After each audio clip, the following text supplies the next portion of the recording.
Haleluya, puji Tuhan. Selamat pagi, damai sejahtera untuk seluruh jemaat yang dikasihi oleh Tuhan Yesus Kristus. Kembali kita akan belajar kebenaran firman Allah saat ini. Sebelum itu mari kita satu di dalam doa.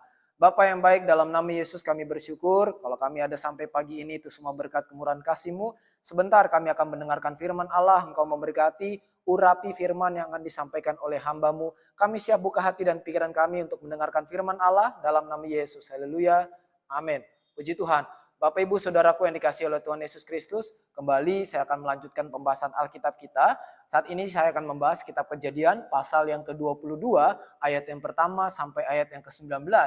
Dan firman Allah saat ini saya beri judul Ujian dan Upah. Bapak Ibu Saudaraku yang dikasihi oleh Tuhan Yesus Kristus, kadangkala hidup kekristenan adalah hidup yang tidak luput dari proses demi proses, Saudara. Kadangkala dan tak selamanya juga perahu hidup kita, perahu kehidupan kita ini berlayar di air yang tenang. Kadangkala perahu hidup kita ini diizinkan oleh Tuhan melewati harus bahkan melewati ganasnya ombak, gelombang, bahkan angin ribut yang ingin menenggelamkan perahu hidup kita. Saat itulah iman kita diuji, Saudara. Bagaimana iman kita diuji dengan melewati proses demi proses, ujian demi ujian.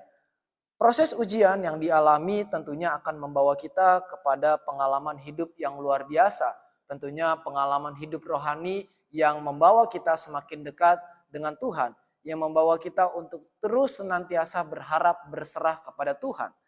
Dan itu sebabnya kita senantiasa harus percaya dan berserah ketika kita menghadapi ujian dan proses yang datang dalam kehidupan kita. Sebab ketika kita melewati ujian itu dengan baik, maka di sanalah Tuhan akan memerintahkan berkat dan upah bagi setiap kita yang lulus dari ujian itu, Saudara. Nah, tanpa ujian, tentunya iman seseorang tidak akan mengalami yang namanya pertumbuhan atau grafik yang meningkat, Saudara. Dari ujian Abraham ini kita akan belajar beberapa hal, Saudara. Yang pertama adalah Allah kadangkala menguji iman kita.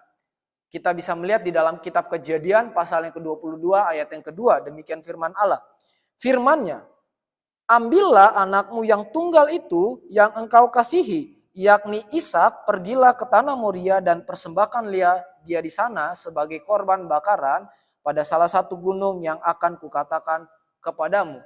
Yang pertama adalah kita belajar bahwa kadangkala Allah menguji iman setiap anak-anaknya.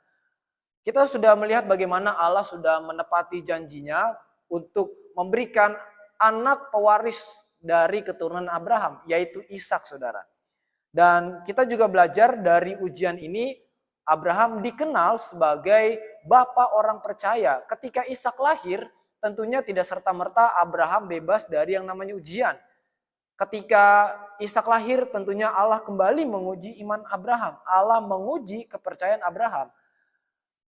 Abraham diuji dengan Allah sendiri untuk mempersembahkan atau mengorbankan Ishak sebagai korban bakaran. Sulit tentunya untuk Abraham melakukan dan itu tidak masuk akal. Kok Tuhan sudah memberikan, tetapi Tuhan kok seolah-olah mau mengambilnya kembali. Tetapi di sini kita bisa melihat bagaimana iman Abraham, kepercayaan Abraham, ketaatan Abraham itu diuji oleh Allah. Apa yang Abraham lakukan, Saudara? Apakah Abraham mundur, menolak? Tidak sama sekali. Melainkan Abraham melakukan seperti apa yang Allah perintahkan. Abraham percaya penuh, Abraham taat sepenuhnya terhadap perintah Allah. Sekalipun tidak masuk akal saat itu, Saudara. Tentunya ketika Abraham diuji, label yang diberikan kepada Abraham adalah Bapak orang percaya. Tentunya sebutan ini tidak serta-merta tanpa melewati ujian, Saudara. Sulit untuk Abraham melewati saat itu. Tetapi kita bisa melihat bagaimana Abraham taat dan Abraham percaya penuh terhadap apa yang Allah perintahkan. Kita bisa melihat di dalam Roma pasal yang ke-5 ayat yang ke-4. Demikian firman Tuhan. Dan ketekunan menimbulkan tahan uji. Dan tahan uji menimbulkan pengharapan. Dan di sini bisa kita melihat bagaimana ketika kita tahan uji di tengah-tengah kesulitan, di tengah-tengah ujian, di tengah-tengah proses yang menghimpit, di tengah-tengah proses yang rasanya sukar untuk kita lewati, kita belajarlah percaya tentunya kepada Tuhan. Ketika kita belajar percaya, berserah sepenuhnya kepada Allah, maka pengharapan kita akan terus melekat kepada Tuhan. Yang kedua adalah dari ujian Abraham ini kita bisa belajar bahwa setelah iman teruji, maka upah diberikan. Kita bisa melihat di dalam ayat yang ke-17 sampai ayat yang ke-18. Bagaimana Abraham menerima upah, bagaimana Abraham menerima janji dari Allah sendiri setelah dia lulus ujian. Saya bacakan untuk saudara.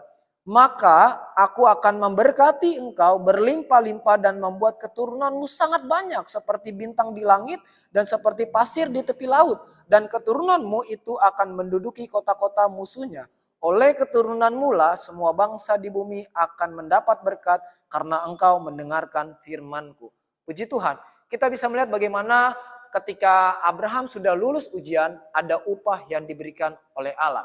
Demikian juga dalam kehidupan kita, sadarilah saudara, setiap ujian, setiap proses, setiap tantangan yang kita hadapi, tentunya ada upah yang Allah sudah berikan ketika kita lulus ujian, saudara.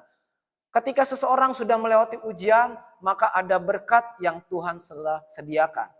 Ada pelangi sehabis hujan, saudara. Sadarilah saudara, setiap ujian Allah tidak pernah meninggalkan kita, tetapi Allah sudah menyiapkan upah yang terbaik untuk kita. Puji Tuhan, Tuhan Yesus memberkati. Kita berdoa saudara. Bapa yang baik, dalam nama Yesus, terima kasih untuk kebenaran firman Allah yang sudah kami dengar. Memberkati, urapi firman yang sudah disampaikan oleh hamba-Mu. Dan Engkau materaikan Bapa di dalam setiap hati dan pikiran kami. Roh Kudus, bantu kami supaya kami bisa dan mampu melakukan kebenaran firman-Mu. Kami siap melangkah di sepanjang hari ini Bapa. Berjalanlah bersama dengan kami dan Engkau memberkati setiap umat-umat-Mu dengan berkat-berkat jasmani yang melimpah, terlebih berkat-berkat rohani. Terima kasih Bapak, dalam nama Yesus kami sudah berdoa dan mengucap syukur. Haleluya. Amin.